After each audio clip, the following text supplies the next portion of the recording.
Merhaba arkadaşlar, ismim Hüseyin. Bu videolarda Assembly 80'e 86 dilini kodlamayı öğreneceğiz. Bu nerede kullanılıyor? Intel 8086 işlemcilerde kullanılıyor ve mikro işlemciler dersinizde e, görüyorsunuz. Ben bildiğim kadarı, dilim döndüğü kadarını anlatmaya çalışacağım. Bu kapsamda ders hakkında bilgiyi çok fazla vermeyeceğim ama kodlama kısmını anlatacağım daha çok. Derslerinizin yanında laboratuvarlarınız olsun, veya kodlama kısmında burada videoları izleyerek bir şeyler öğrenebileceğinizi umuyorum. Dersin sonunda ne yapabiliyor olacağız? Dersin sonunda küçük bir oyun yazabiliyor hale geleceğiz. Ben boş bir vaktimde küçük bir oyun yazmıştım. Örnek olarak gösterebilirim. Şöyle WASD tuşlarıyla oynuyoruz. Şunlara basıp yanıyoruz. Veya yanma kodu istediğimiz şeyleri ekrana yazdırabiliyoruz.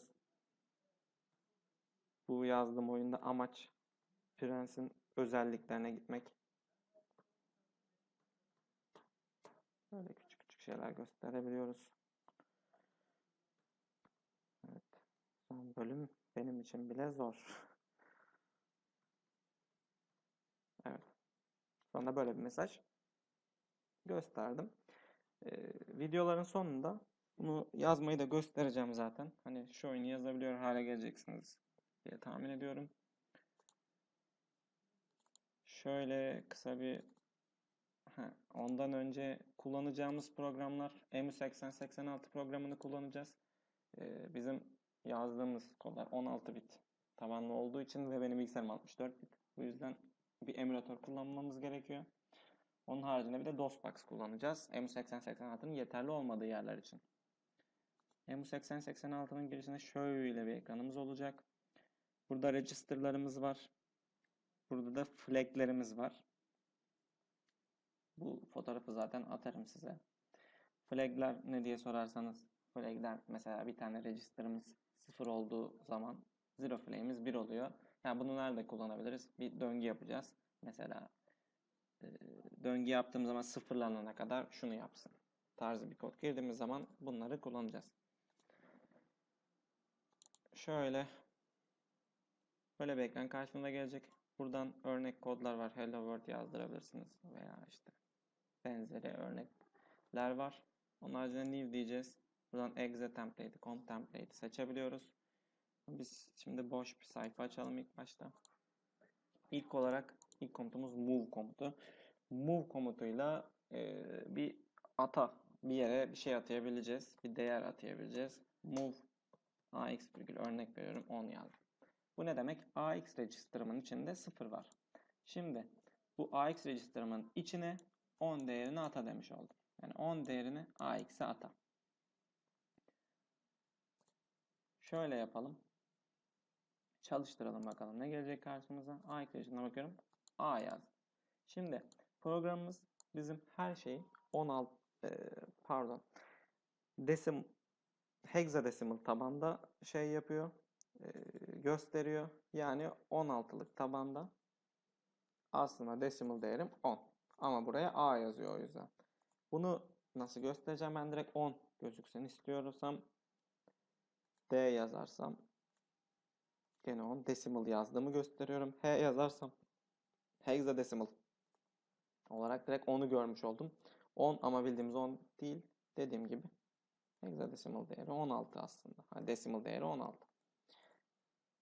Bunun yerine binary de bir şeyler yazabiliyorum. B yazdığım zaman da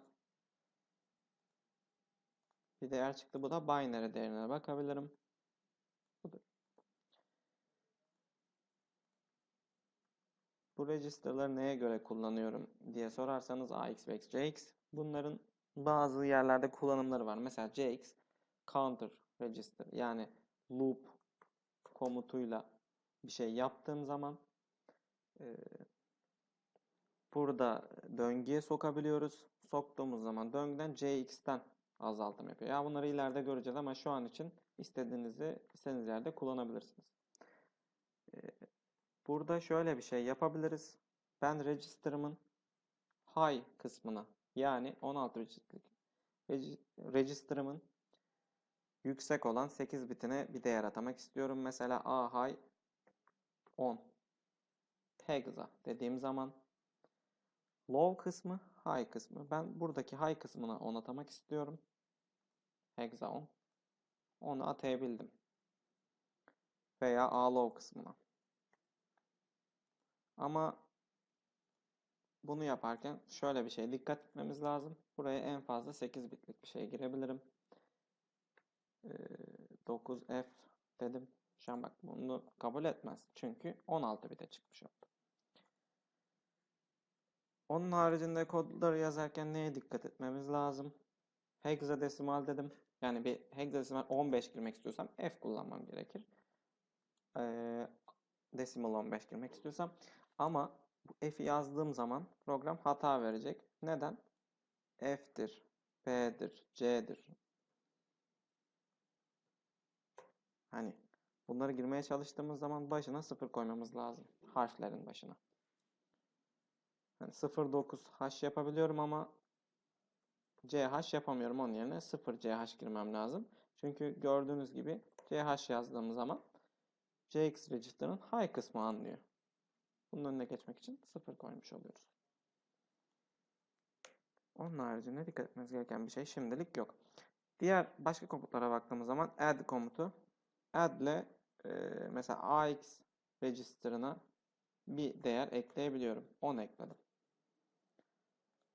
0 vardı. 10 olmuş oldu ama şöyle bir şey yaparsak move AX virgül 03H add AX virgül da şöyle yapalım daha güzel olur. 03H dedik.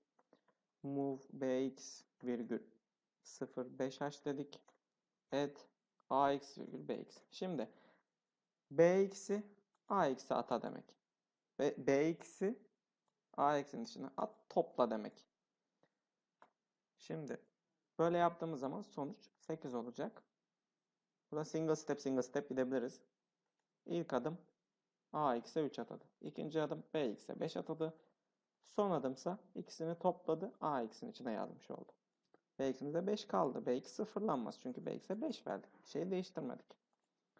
Sonunda da program bitiyor. Programı direkt HLT yazarak da bitirebiliriz. Onun haricinde AX virgül 03H diyelim. Move BX virgül 05H move AX virgül BX yaparsak da BX'deki değeri AX'e atar. Toplamaz. BX'deki değeri AX'e atamış oldu. Aynı komut şu şekil hani subtract çıkartma işlemi de yapabiliyoruz aynı şekil. 3'ten 5'i çıkartırsa ne verir? Dışarıdan carry almış oldu herhalde. Bilmiyorum. Şimdi 6'dan 5 çıkardım. 1 sonucunu alacağım. Gene nereye kaydediyor? AX'in içine kaydediyor.